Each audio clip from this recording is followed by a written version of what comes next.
আজ আমরা এখানে সকলেই সমবেত হয়েছি আমাদের বাবু ভাই আবু সাইদ গোবরগাড়া পোলেপাড়ার ওনার বাড়ি ছিল এবং হরিহরপাড়া বিএলওর অফিসের ল ক্লার্ক হিসাবে কর্মরত ছিলেন। উনি দীর্ঘদিন যাবৎ অসুস্থ থাকার ফলে উনি গত 27 তারিখে রাত্রি 8 ঘটিকায় মৃত্যুবরণ করেন। তো ওনার সম্পর্কে আপনারা কি বলতে চাইছেন, আপনারা একটু বলবেন।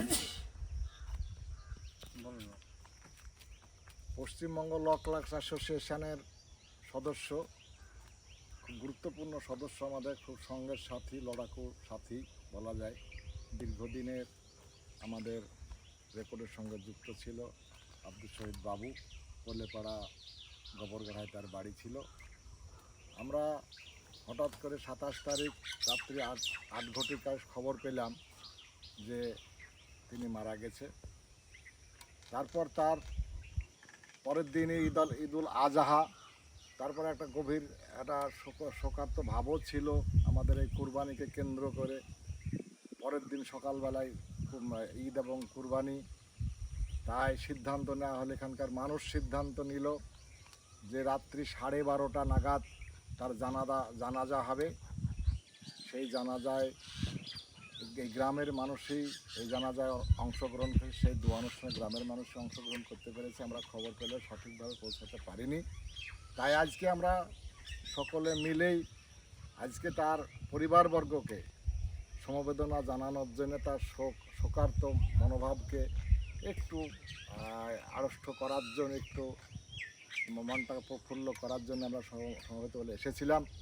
তার পাশে দাঁড়িয়ে আমরা তাদেরকে তাদের শোক বার্তার সঙ্গে একসঙ্গে হয়ে তাদেরকে পৌঁছালাম। এবং এই বাবুর মৃত্যুতে সত্যিকারের একটা ওই পরিবারে একটা শোকার্ত মনোভাব নেমে এসছে এবং গ্রামের মানুষও একটা শোক স্তব্ধ হয়ে গেছে। কারণ বাবুর 2 ছেলে, একটা মেয়ে, তার স্ত্রী রয়েছে, কিন্তু একটা ছেলে তার প্রতিবন্ধী। এখন একটা বড় সংসার সুষ্ঠুভাবে চলুক, ভগবান আল্লাহর কাছে আমরা এই করব, কামনা করব, এই বলেই আমরা আশ্বাস দিয়ে আসলাম। পরবর্তীতে আমরা আগামী রবিবার ওদের বাড়িতে একটা মিলাদুন্নবী অনুষ্ঠান হবে, আমাদেরকে দাওয়াত করলো।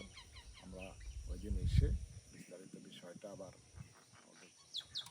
পরিবারের পাশে থেকে জানাবো। তাহলে আবু সাইদের বৃত্তান্তে আপনারা বা আপনাদের কথা মতো জানা গেল যে আপনারা সকলেই অত্যন্ত মর্মাহত এবং দুঃখিত, আমরা এবং সেই সঙ্গে আমিও দুঃখিত। তো আমরা বলতে পারবো ওই দিন রাত্রি 12:30টার সময় ওনার দাফন কাফন হয়েছিল।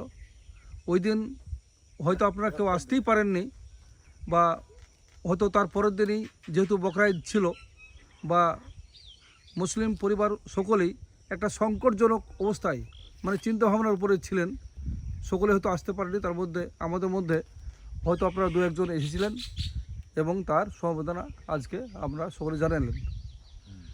এই ছিল আজকের শোকবার্তা, মানে শোকতাবের বিষয়বস্তু। তবে আমরা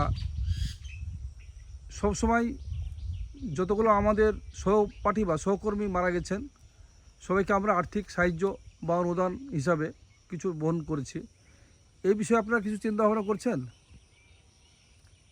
এই মুহূর্তে আমরা চিন্তা ভাবনা করতে পারিনি এই কারণে, কারণ আমাদের অনেক দিন থেকেই অফিস বন্ধ এবং কাজের ক্ষেত্রে আমরা সবাই সবার সাথে যোগাযোগ করতে পারিনি। ফোন মারফতেই যা হচ্ছে। আগামী সোমবার অফিস আমাদের শুরু হচ্ছে। আমরা সোমবারই বসে একটা চিন্তা ভাবনা করে যদি কিছু করা যায়, আর্থিক ব্যাপারটা যদি ভাবা যায়, সেটা সোমবারের পরই ভাবা হবে। আচ্ছা, ঠিক আছে তাহলে।